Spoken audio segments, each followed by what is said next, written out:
di insya Allah ini dipahami sebagian besar jamaah kan. Sing muni sapa meneh lek. Kalau ngira tak kayak menerobos. Terus ini nek arek telu itu piye nek paling nanti karo maksud dia ngono kok Iya, boten angsal mengkafirkan di luar jamaah itu nggak boleh. muni ngono. Oke.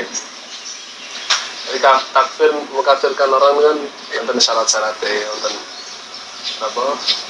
Iqamatul hujjah lah. Ya wis saiki ngene ya. Sik lah terus saiki orang ngono cuk iki lho. Jelas arek telu lah ngono cuk. Iya. Gawane ngabari wong liya. Gawane ngabari wong luar jamaah ya toh. Iya. Lah terus awakmu piye awakmu? Ya kula nggak betul nonton. Soalnya ancamannya Piye? lek sing mbok kafir kuwi ternyata gak kafir, balik nang awakmu dhewe ngoten. Terus nih, hati-hati lah masalah ini. Oh, dadi kepahamanmu ya kaya oleh hadis Iya. ngono kuwi. Lah. Ya gak apa-apa ya. Ngomong-ngomong ora iki ngene lho, Cuk. Aku kuwi ya nakoni iki. Jadi pendirian iki nek wong Jawa ki ya ora kafir. Liyane jamaah ki ya ora kafir. Lah ngafire wong liyane jamaah ki ya ora oleh. Iki pendiriane ngono. Lah arek telu ki ya ngono lho. Tole lajis maksud ya ngono kuwi. Padahal aku jelas liyane jamaah taek bonjrot. Taek ngerti gak kowe? Taek bonjrot ngerti gak kowe? Sopo sing gelem mangan taek bonjrot? Turuk bosok ngerti gak kowe? Turuk bosok sing ambene buadek kuwi lho. Liyane jamaah ngono ora tema kafir. Lho. Ngono ki pahamane mau jamaah ngene-ngene iki. Lah berarti kowe iki wis makmum karo arek telu iku. Lah nek telu ngono ki berarti wis hati-hati sok. Siap. Telu iku lha sing Mekah ya kudu digenani kok nek ngono kan mulai ae wis percuma. Bagaimana pendapat Ustaz tentang sebuah kelompok yang mereka menganggap bahwa semua orang Islam yang ada di luar golongan mereka adalah kafir dan kekal di dalam neraka? Alhamdulillah, saya sudah keluar dari golongan ini dan minta doanya. Semoga orang tua dan keluarga besar saya diberikan hidayah sunnah, karena sampai saat ini masih terjerumus ke dalam atau pada golongan ini. Pertama, nasihatnya alhamdulillah kita bersyukur kepada Allah Subhanahu wa taala. Alladzi hadana li hadza wa ma kunna linahtadiya laula an hadana Allah. Alhamdulillah yang telah memberikan hidayah kepada kita untuk mengenal sunnah, untuk mengenal tauhid. Kalau bukan karena Allah, niscaya kita tidak akan mendapatkan hidayah. Bid'ah lebih dicintai oleh syaitan daripada maksiat, karena pelaku bid'ah sulit untuk taubat. Dia merasa di atas kebenaran, antum kasih dalil, antum berbicara, sulit bagi dia untuk bertobat. Makanya kalau dibandingkan antara orang yang bertobat dan dia asalnya adalah pelaku maksiat dengan orang yang bertobat yang asalnya dia adalah pelaku bid'ah, yang lebih banyak adalah yang asalnya dulu adalah pelaku maksiat. Mudah bagi dia untuk diingatkan, bahkan hanya sekedar ayo kita duduk bersama, dia sudah tahu bahwasanya dia itu salah. Dan mungkin dia nangis sebelum kita berbicara, karena dia tahu dia terjerumus ke dalam lembah hitam dan dia sebenarnya juga benci dengan keadaan dirinya sendiri. Tapi seorang ahlul bid'ah maka tidak demikian, kesombongan. Dia merasa dirinya berada di atas kebenaran, sehingga orang yang mendapatkan hidayah di antara mereka ini lebih sedikit. Nah, kalau seseorang Allah pilih bisa keluar dari lumpur bid'ah tersebut, padahal itu adalah sesuatu yang sangat sulit sebenarnya. Makanya dalam hadis disebutkan Allah tidak memberikan taubat kepada pelaku bid'ah. Maksudnya adalah sulit bagi pelaku bid'ah tadi untuk bertobat kepada Allah. Kalau seseorang bisa keluar, itu adalah minnatullah al-uzma, itu adalah karunia Allah yang sangat besar, yang harus disyukuri oleh seseorang. Bandingkan masih banyak di sana ribuan orang yang masih sulit bagi mereka untuk keluar dari kebid'ahan tersebut. Alhamdulillah. Menjadikan seseorang banyak bersyukur dan memuji Allah Subhanahu wa taala. Dan tentunya orang yang terjerumus ke dalam keyakinan bahwasanya orang Islam yang lain itu mereka bukan termasuk orang Islam, ini adalah bid'ah yang terjerumus di dalamnya rata-rata aliran-aliran yang sesat. Ketika mereka melihat saudaranya berbeda akidah dengan dirinya, kebanyakan mereka langsung menghukumi orang yang menyimpang dari akidah mereka itu adalah keluar dari agama Islam. Itu sudah kebiasaan dari aliran-aliran yang sesat, sangat ekstrim di dalam menghukumi orang yang berbeda akidah dengan mereka. Antum lihat orang-orang Qadariyah mengkafirkan Jabriyah. Jabriyah juga sebaliknya. Orang Khawarij mengkafirkan Murji'ah. Murji'ah juga sebaliknya. Itu bukan hanya yang menjadi ciri orang-orang Khawarij saja. Rata-rata aliran sesat demikian.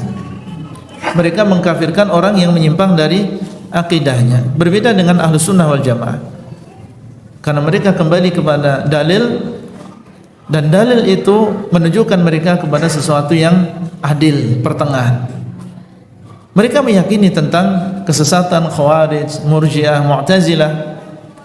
Mereka juga meyakini tentang keyakinan Jahmiyah. Orang Qadariyah sendiri bermacam-macam. Ada yang sampai mengingkari ilmu Allah, maka ini yang kafir. Adapun hanya meyakini bahwasanya Allah bukan dia yang menciptakan amalan makhluk, maka tidak dikafirkan oleh Ahlus Sunnah wal Jamaah. Mereka adil dalam mensikapi, tidak bermudah-mudahan kemudian mengkafirkan saudaranya. Ini adalah sebuah fitnah takfir, berlebihan di dalam masalah takfir. Ini sesuatu yang kita harus berhati-hati. Dalam hadis Nabi SAW mengatakan, man qala li akhihi ya kafir faqad ba'a biha ahaduhuma. Barang siapa yang mengatakan kepada saudaranya wahai kafir, maka sungguh itu akan kembali kepada salah satu di antara keduanya. Kalau memang benar orang tadi kafir, ya akan kembali kepada orang yang dikatakan kafir tadi. Tapi kalau itu salah, maka seseorang berdosa. Sekarang kalau dia mengkafirkan seluruh Indonesia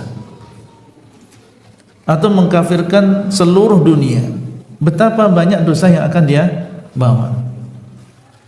Faqad ba'a biha ahaduhuma, sungguh dia telah akan membawa, salah satu di antara akan membawa dosa tersebut. Kalau memang orang yang dikafirkan tadi benar-benar kafir, berarti sesuai dengan apa yang dia ucapkan. Tapi kalau salah, ternyata orang-orang yang dia kafirkan tadi adalah sejatinya di sisi Allah adalah seorang muslim, maka dia membawa dosanya. Maksudnya adalah dia berdosa karena dia mengkafirkan seorang muslim yang tidak kafir, dia berdosa.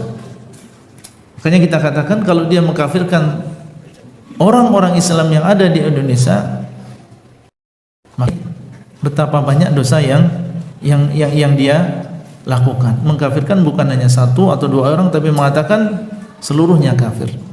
Kemudian kita lihat sebabnya.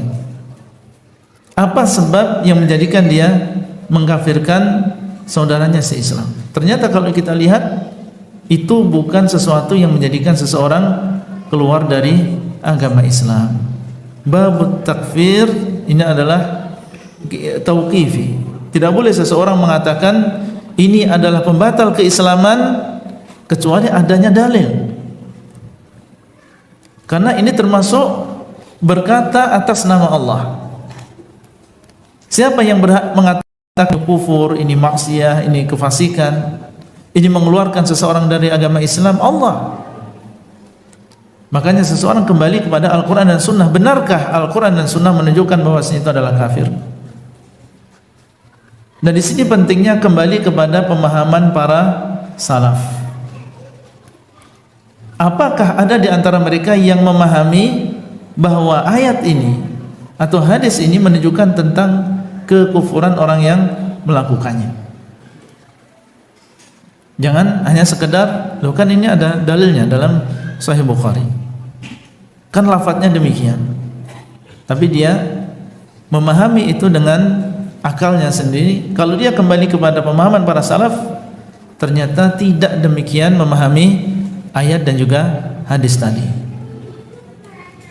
Ya, tentang nawaqidul Islam itu ada harus berdasarkan dalil, dan pemahaman dalil tersebut harus benar. Kemudian di sana ada kaidah-kaidah tentang masalah takfir yang harus kita perhatikan. Seandainya benar itu adalah pembatal keislaman, kesyirikan semuanya kita sepakat bahwasanya adalah termasuk pembatal keislaman.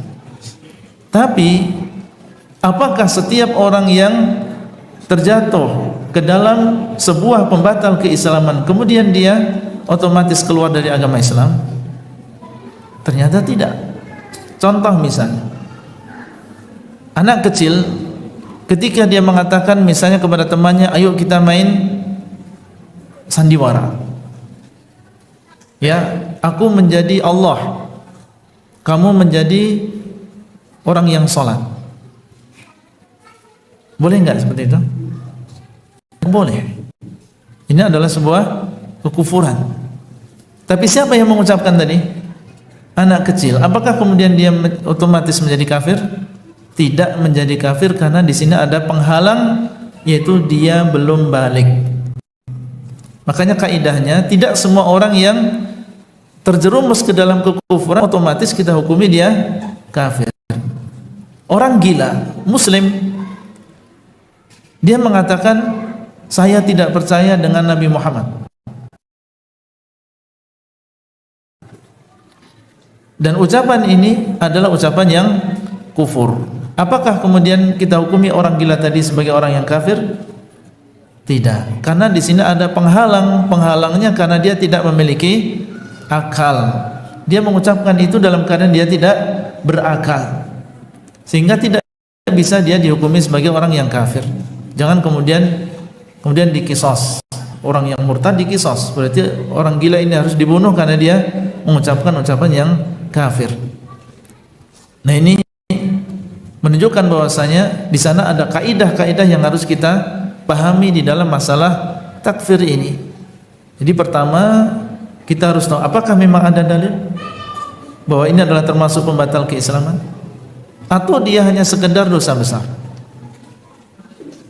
Kemudian yang kedua, tidak semua orang yang terjerumus ke dalam kekufuran kemudian dia otomatis menjadi orang yang kafir dan keluar dari agama Islam. Nah, ini sekali lagi adalah sesuatu yang terjerumus di dalamnya rata-rata firqah yang sesat. Bukan hanya firqah tertentu saja, tapi kebanyakan mereka demikian, ya, meyakini firqah yang lain yang mereka anggap menyimpang dari ajaran mereka. Wallahu taala alam, dan kita berdoa semoga Allah Subhanahu wa taala memberikan hidayah ya kepada keluarga kita, khususnya orang tua kita, anak-anak kita, karena memang keluar dari kebid'ahan dan mendapatkan hidayah kepada sunnah ini sekali lagi bukan sesuatu yang mudah. Antum orang yang paling dekat dengan keluarga antum, maka jadilah antum sebagai pintu hidayah bagi mereka. Antum yang serumah dengan mereka, antum tahu tentang tingkat pemahaman mereka, mereka juga mengenal antum, maka jadilah antum orang yang mau menginginkan kebaikan untuk mereka, mengingatkan mereka. Dan Nabi SAW dahulu diturunkan kepada beliau, dan ketika beliau awal dakwah, yang beliau dakwahi pertama kali adalah keluarganya. Wa anzir ashiratakal aqrabin, dan dalam engkau ingatkan keluargamu yang paling dekat. Jangan jauh-jauh dulu. Keluarga kita sendiri, orang tua kita, ya saudara kita, kita ajak mereka. Ya, dan tentunya yang namanya mengajak dakwah ini harus kembali lagi, harus kita menuntut ilmu juga. Kita harus memiliki bekal di dalam berdakwah ya dengan ilmu agama. Kemudian diiringi juga dengan doa. Ya, doa yang sungguh-sungguh dan jangan kita putus asa. Bagaimanapun kesesatan yang kita lihat, kesombongan yang kita lihat dari mereka dan mereka tidak mau mendengar dan mungkin sudah didoktrin jangan sampai mendekati si fulan dan mendekati si fulan. Yakinlah bahwasanya kalau Allah menghendaki kebaikan bagi dia, memberikan hidayah bagi dia, tidak akan ada yang bisa menghalangi.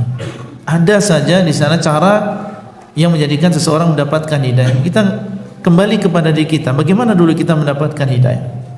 Dan mungkin kita dulu juga seperti mereka, benci terhadap orang-orang yang terlebih dahulu sebelumnya kenal dengan sunnah. Nah, kita tidak mau berpikir lagi, kita tidak mau mendengarkan orang lain lagi berbicara. Tapi ternyata Allah SWT membuka hati kita sehingga kita pun mendapatkan hidayah. Orang lain juga demikian. Baik.